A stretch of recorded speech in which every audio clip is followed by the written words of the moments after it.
Hi everyone, आज काही important कामानिमित्त मी निघाले होते बाहेर, सो त्यासाठीच रेडी होत होते. एक छोटीशी बॉटल घेतली जी की इझिली पर्स मधून कॅरी होते आणि क्विक आउटफिट चेक तर मॅन्डेटरीच आहे. So here it is. आनंद तर ह्या गोष्टीचा होतोय की आता बिना जॅकेटचे इथे फिरता येते समरमुळे. अदरवाईज रोज जॅकेटशिवाय घराच्या बाहेर पडणं अशक्य होतं.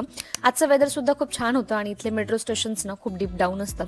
त्यानंतर माझं मी काम करून घेतलं आणि योगेशचं ऑफिस जवळच होतं.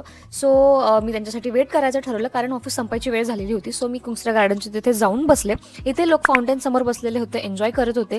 No judgement, no tension. इथे कोण काय घालतंय, काय करतंय, कुणालाच काही फरक पडत नाही खरं तर. आणि मी ऐकलंय की समरमध्येच इथे लोकांची गर्दी बाहेर बघायला मिळते. अदरवाईज विंटरमध्ये भरपूर वेळ अंधारच असतो, त्याच्यामुळे जास्त लोक बाहेर पडत नाहीत. योगेशचा कॉल आला होता की मी ऑलरेडी ऑफिसमध्ये कॉफी घेतोय, सो तू तुझ्यासाठी सुद्धा काहीतरी घे. So I hate to Espresso House. तिथे मी घेतलं होतं माचा विथ स्ट्रॉबेरी फ्लेवर. मागे एकदा माझ्या इन्स्टा स्टोरीला मी माचा टाकलं होतं, तेव्हा बऱ्याच फ्रेंड्सनी मेसेज केला होता की टेस्ट कशी आहे. फ्रँकली बोलायचं झालं तर टेस्ट इज ॲव्हरेजच आहे, बट स्ट्रॉबेरी फ्लेवर घ्याल तर चालेल. आणि त्यात पण मी कोल्ड माचाच ट्राय केलंय फक्त. इंडियामध्ये असताना बाहेर असं गेल्यावर काय घ्यायचं हा कधी प्रश्नच नाही पडायचा, कारण T was always the choice.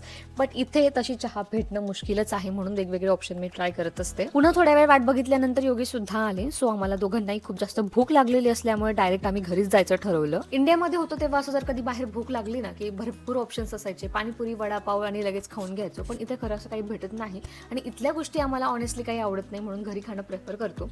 मग घरी गेलो, दिवाबत्ती केली आणि थोडीशी भूक म्हणून स्नॅक्समध्ये चिवडा खाल्ला. लगेच डिनर बनवायचं प्रिपरेशन स्टार्ट केलं. मेनू आजचा सिंपल होता, बटाट्याची भाजी, पोळी आणि सोबत बीटरूटची कोशिंबीर. थोड्या वेळाने बाहेर बघतो तर पाऊस सुरू झालेला होता. 9:30 वाजले होते रात्रीचे, पण एवढा छान पाऊस आला की आम्हाला दोघांनाही चहा पाहिजे क्रेविंग झाली. तसं तर आम्ही रोज चहा घेणं बंद केलंय, फक्त Sunday to Sunday cheat day म्हणून चहा घेतो. पण आज एवढा छान पाऊस पडत होता, सो मोह काही आवरला नाही आणि लगेच चहा घेतला आणि असा होता आजचा दिवस. आणि व्हिडिओ आवडला तर लाईक, शेअर आणि कमेंट नक्की करा.